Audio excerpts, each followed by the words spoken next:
This is a Final Fantasy V 4 Job Fiesta run. This is the battle against the Seal Guardians, or the Crystal Guardians, or just the Crystals. You can see they have no name, so they are one of the enemies that is named exactly the same thing in all versions of this game, Japanese and English, in its original release. For more information about the 4 Job Fiesta and what it is, go to 4jobfiesta.com. That's F-O-U-R jobfiesta.com. I am using 4 different classes for this fight. Ninja on top, Beastmaster in the second position, Dragoon, and then Mystic Knight at the bottom. These crystals are a pretty infamous fight. Any Final Fantasy V player will tell you that they are pretty dangerous, especially for Fiesta parties that don't have as much versatility. I immediately put on the image ability from the ninja, borrowed from the ninja, so they will absorb a couple of physical attacks. These 4 crystals to start this fight will do nothing but single targeting physical attacks. Sometimes they do a critical attack, which when you see the text prompt above on a physical attack, it's a critical that does 1.5 times damage.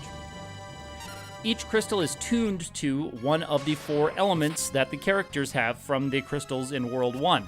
The front crystal is tuned to water, the bottom crystal is earth, the top crystal is fire, the left crystal is air. All of these crystals will nullify lightning damage and ice damage. Each one will absorb the element that they are tuned to. So the water crystal is the one we work on first. It's in the front row. It takes full damage from all of our weapons, so we are working on it. When any of these crystals gets below 3,000 hit points from their original pool of 7777, they will do nothing but spam the top level spell of their element. Now, the front water crystal will do a move called Aqua Breath, which is actually a water element in name only. It's a non-elemental attack, and so it'll just do about 400 to 500 damage to all of our characters. These guys are extremely fast, though, so it is very dangerous to keep them alive when they're in that critical mode. That's why you work on them one at a time. Luckily, Aqua Breath will do a little less damage than some of the other moves. Aqua Breath and Earth Shaker from the bottom one will do a little bit less damage overall, especially since we don't have a whole lot of protections from elements in this team. So right now, the ninja up there has 2 air knives, so he can damage that crystal. It's not affiliated with the air element, so they just do regular damage. That was a critical attack right there. And there's our first Aqua Breath. So you can see it does more than half of our hit points. We will not survive another Aqua Breath. Luckily, the physical attacks from the other crystals are missing, but our image shields are running low. But I cannot afford to waste actions resetting those image shields because we will be dead at the next Aqua Breath. So you can see Lena there got hit with a physical attack, and we did manage to land lethal damage on that crystal before it could use Aqua Breath again. So we're back to all the crystals using nothing but physical attacks, but we're not really out of danger right now because, as you can see, we have Lena in critical health. We have our image shields running low. When you set the image shield, you get 2 images, and when one gets hit, it goes away. So every time you take a hit, one of your images is lost. So there was Ferris at the bottom just losing her last shield. Lena has lost both of hers after resetting it at critical health. And now Galef is going to throw a high potion at Bartz just after he was revived. Now, you have to be careful about using Phoenix Downs and then a revival item, because Phoenix Down has a long charge time, longer than some restorative items. So I found that if you pick Phoenix Down and then Elixir or High Potion, oftentimes your healing item will go before the Phoenix Down and will be wasted. So luckily, Bart's got his turn. He could reapply his image shield. Now we're kind of in healing mode.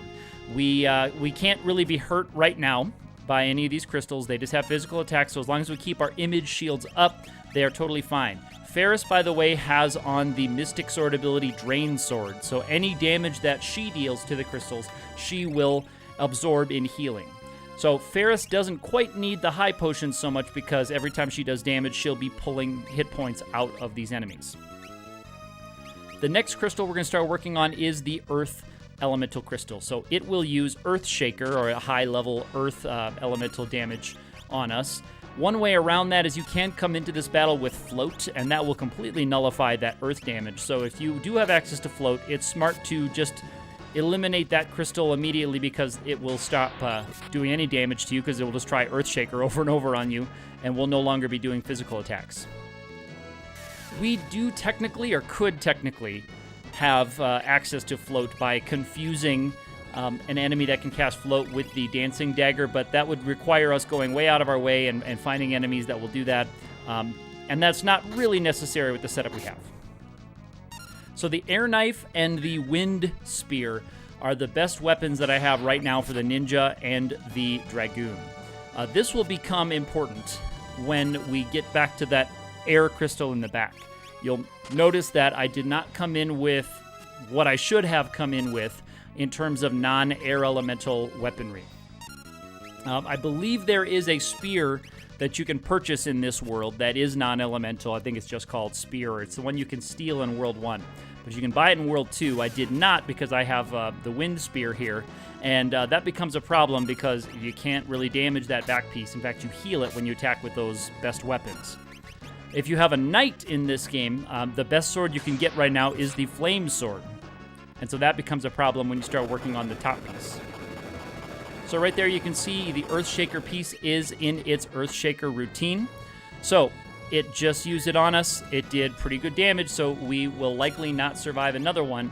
I have to get this thing down. Galef the Dragoon can be safe jumping. He's safe in the air if Earthshaker pops up again. But it was not necessary because we killed it before he could come down. Now you'll see Galef has an air elemental lance or spear in his hands. And so when he comes down on the back piece, you'll see it actually heals that piece.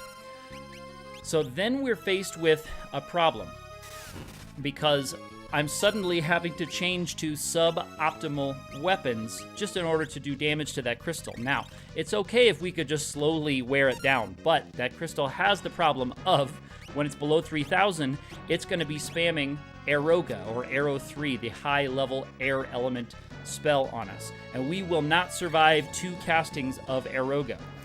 Some parties will try to set up a Mystic Knight like this, or a ninja with a high-level Mystic Knight ability that can use Drain Sword, with the thinking that you can drain hit points from it faster than it can deal damage to you. And that can work, especially if you can get access to the haste spell. But these things are very fast, especially that air piece.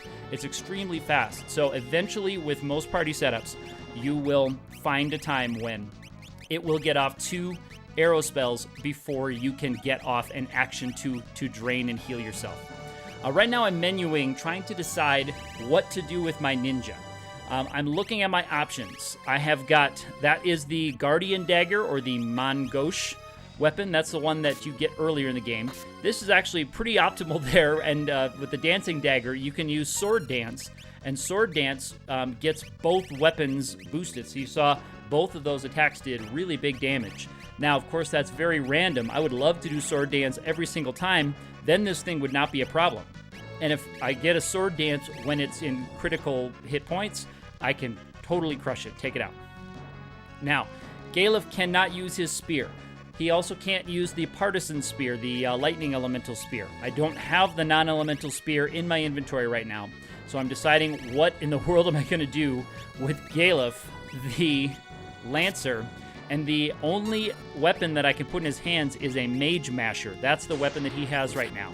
So luckily, Ferris still has the Epee sword, and she's drain swording, so she's doing around 450 to about 490, I think, every action. Lena now has the Chain Whip, and the Chain Whip does good damage, but it does have a chance to miss. So it's not really optimal. You can use it from the back row, no problem. It can paralyze enemies that can be paralyzed, but it's not 100% accurate like a dagger is, so you can just straight up miss even if the enemy doesn't have evasion with the whip. So I want to be judicial about using it. Judicious, I suppose, is the right word. So Ferris is the one doing the most reliable damage because the ninja right there tried to do a dance. That's the charm dance, so it could not apply charm status to that crystal. Now, I'm throwing a high potion at this crystal because, as you'll see, it's in critical health right now. and I need to actually throw another high potion at it. I have to get it above 3,000 because in my estimation when I was fighting this, and I could have been wrong because hit point tracking is kind of difficult when you're doing it in real time without pausing and writing it down, is that it had more health than I could drain away in one round of actions. So I got it over 3,000 again so that I could recover, get everybody their hit points back, get us ready to go through. We just were not ready for it to go into Aeroga mode just yet. So what would be ideal here is if the first action we took was a higher damage action from the ninja, and then the next few party members just gave him their very best attacks. But because the ninja is so random right now, that's hard to rely on. So I'm getting everything reset, getting everybody ready to go into Aeroga mode on that top crystal. And my ninja's got a turn. And you can see I'm going to even wait for all of my characters' ATB to be full, and I'm going to wait for the air crystal to take an attack so that its ATB gets reset. And I will accept this. The ninja just does a regular attack. I'll take that. It's about 600 damage or so. Here's Ferris doing really nice damage, over 500. Galeb is going to jump to get over the Aeroga. She's using the chain whip. She gets a hit. Now I really am depending on my ninja to get damage in this round because here is Aeroga. Ferris blocked it with the Aegis shield, which is great. Unfortunately, she doesn't have to block it quite so much because she can drain that much damage every time she attacks. But she did block it that time. The ninja, unfortunately, instead of attacking, tried to use the charm dance. And so the ninja is in health that will not survive another Aeroga. The Dragoon and the Mystic Knight will survive, so I threw a high potion at the ninja so that he could survive a casting of Aeroga, sacrificing my Beastmaster just to get us another round of actions. The ninja gets an attack off, the Mystic Knight gets a Drain Sword to land, and that is it for the back crystal. So what we would have normally thought would be the most dangerous or the hardest crystal is dead, gone, in the books. Now we can get ourselves ready for the fire crystal, but we can use our more optimal weapons on the fire crystal. So we can get our air knives, and we can get a spear back into Galeb's hands. Now that we are fighting an enemy that will not absorb all of that air elemental stuff. But first things first, we've got to get hit points back up. We've got to get our image shields once again applied. And we're going to put better weapons in our hands. There's one air knife going in. There's two air knives going in. So Butts is now back to full strength. He reapplies his image status right there. Ferris is just going to keep doing what she's doing. She has been kind of an all-star in this battle, quietly attacking almost every round, not needing to heal herself. She's blocked a couple of the spells coming in, which is it's really big. That's important, and it's going to help her stay alive a little bit longer when we get into the final section here. So there's Galeb putting a spear back in his hands, and he is going to attack. 360 is not great for his regular attack. He can do closer to 800 or so when he attacks with the jump ability over 700 is what that will roll. And I'm actually going to put the dancing dagger back into Lena's hands because it will do damage a little bit more reliably if we get good luck on the rolls. It's a little bit risky, but I decided to take that risk because she can pull a sword dance also and do 1,200 or so damage with a sword dance. So here's the Drain Sword. Right now we're in the weakening phase of this fire crystal. And Lena is just going to attack. Even if she gets a regular attack off, it does nice damage. So we're just going to keep this going, trying to get this down. You have to do 4,777 damage to get these guys into the critical mode. So we do have a couple of rounds to go here. Luckily, at this point in the battle, you don't have other crystals hitting you and knocking your shields away. I decided not to reset Lena's shield right there because I knew that this was close to switching to its Fire 3 mode. And I make a slight error here. Right now, Lena gets a turn. She gets an action. I decided to try to do something similar to what happened before, but the math in my head was not correct because I needed to throw an elixir at that ninja because 500 is not enough to stop that Fire 3 from doing big damage. As you saw, Ferris ate both of them. She wasn't able to recover enough to pull it out. It comes down to this final jump from my Dragoon, And that did it with a roll of 680. A lower roll for that jump is what did it.